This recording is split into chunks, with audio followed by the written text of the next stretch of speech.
Sino nga ba ang tunay na iglesia ayon sa Biblia? Kung iisa lang ang Kristo, kung iisa lang ang Biblia, bakit libo-libo ang iglesyang Kristiyano ngayon? Bawat isa may sariling pangalan. Bawat isa may sariling aral. Bawat isa nagsasabing kami ang tunay na iglesia. Pero may isang tanong po tayo dyan mga ka-curious. At ito ang dapat unahin.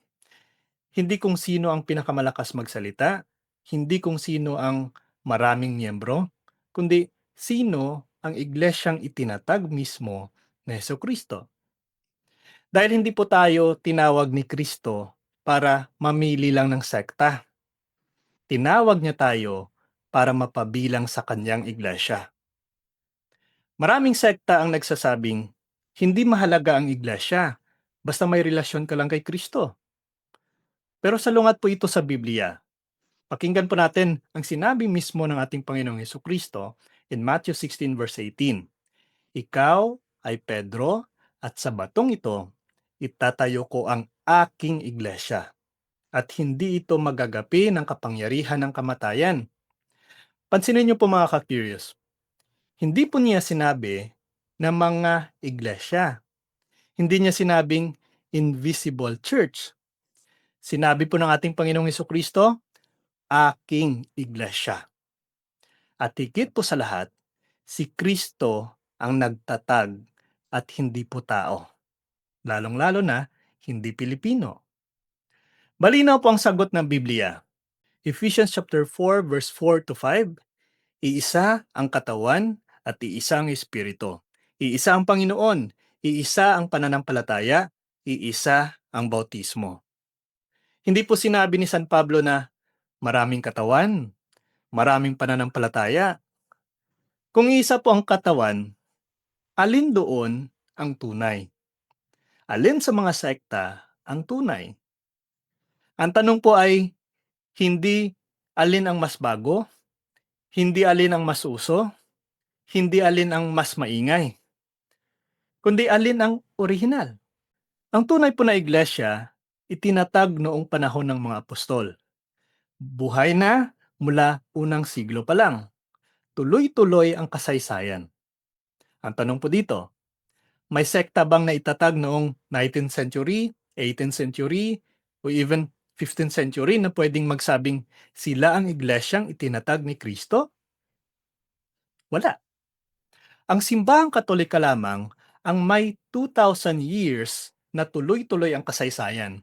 May lineage ng mga apostol, may walang putol na pamumuno. Hindi po iniwan ni Kristo ang iglesia na walang leader. Tandaan po natin yan. Sinabi niya po kay Pedro, Matthew 16 verse 19, ibibigay ko sa iyo ang mga susi ng kaharian ng langit. John 21 verse 15 to 17, pakainin mo ang aking mga tupa. Hindi sinabi kay kung sino lang o para sa lahat, kundi kay Pedro lamang. At sa Biblia po, ang susi ay sumisimbolo or simbolo ng otoridad. Pakikita po natin yan in Isaiah 22 verse 22.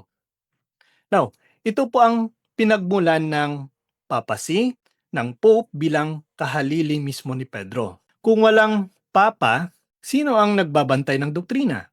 Sino ang nag-aayos ng pagkakaisa?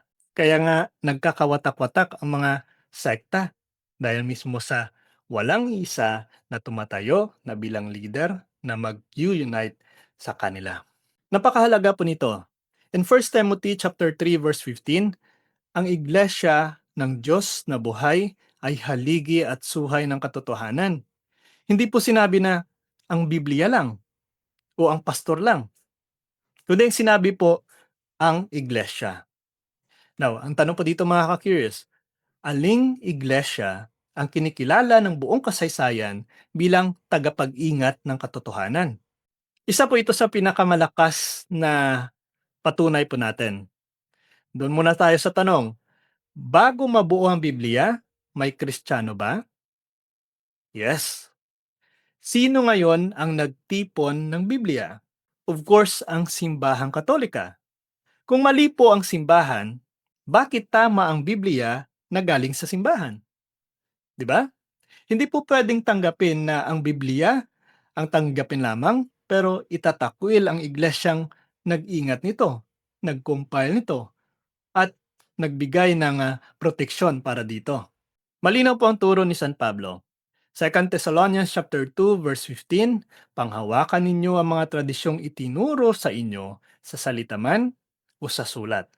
Ibig sabihin po, may nakasulat, may ipinasa na salita. Ito po ang ginagawa ngayon ng simbahang Katolika mula pa noon hanggang sa ngayon. Hindi po lahat ng nagsasabing Kristiyano ay totoo na.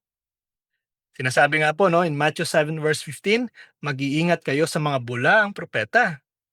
At kahit po in 2 Peter chapter 2 verse 1, magkakaroon ng mga guro na magpapapasok ng mapanirang aral. Isa po sa palatandaan ng bulaang iglesia ay hindi bahagi ng unang iglesia, pabago-bago ang aral, nakasentro sa isang tao lamang.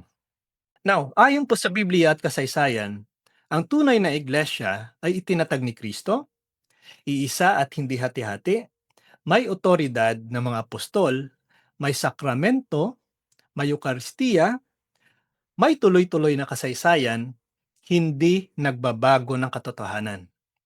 Tanong po dito, alin ngayon ang tumutugma rito?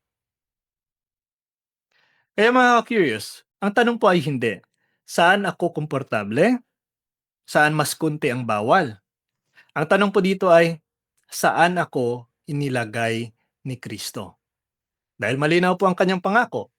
Matthew 28 verse 20, ako ay sa iyo hanggang sa katapusan ng panahon.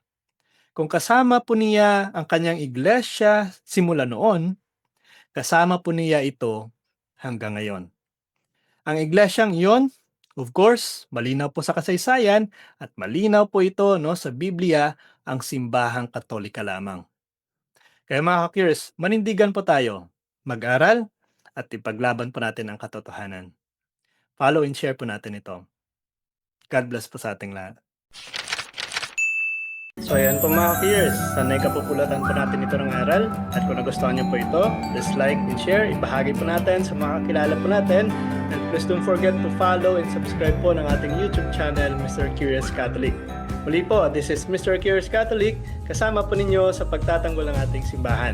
Pro Deo et Ecclesia.